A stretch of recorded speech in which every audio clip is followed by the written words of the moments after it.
auzu billahi faaw ma koy wax yàlla na ko digal moo tax ma koy wax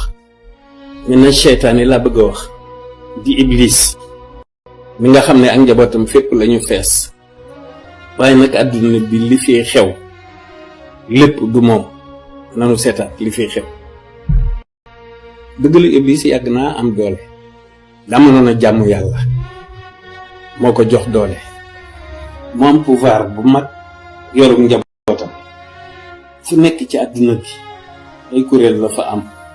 bari na lu daan xew ci yonent yi ak góori démb yi ak saalixiina yi njombe ya daan xew yi ci ëpp mooma bu dul annafs rek du xawaa rek mooma waaye bu ñu xoolee suñu jamono yii àdduna bi guerre yi ak suñu réew yii li xew ci pouvoir yi ak politique yi li xew ci famille yi ak conflit yi ñu ngi seetantal li nga xam ni iblis la di ko ràññale ak li nga xam ni nit ki la bu dee annafs kooku nit ki la bu dee alxawa kooku nit ki la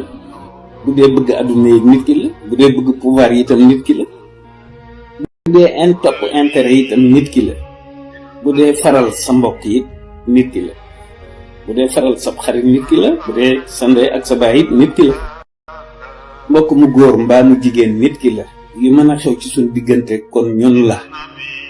ñun réew nag mbir yi moom mi ngi bëgg a soof te buñ xefee rek voisin yi raw ñu fuuf loolu dara jaru ko ci Sénégal loolu dara jaru ko fii ci Sénégal ndax ki nga xam ne moo ni dawalal sunu gaal loolu duma tàyyi ci di ko wax xooluma ci ku ma dégg ku ma déggu def ceeg bàcci ñaari yee fi nekk adduna dafa gàtt luñ ko jéem a guddal itam dafay gàtt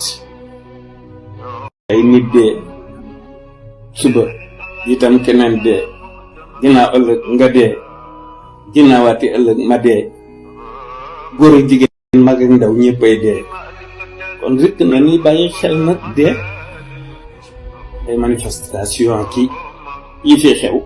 jëmale bu kenn xamul na fi yeneen xew président bi nag man li ma koy ñaan nu wate ab daje loolu laa koy ñaan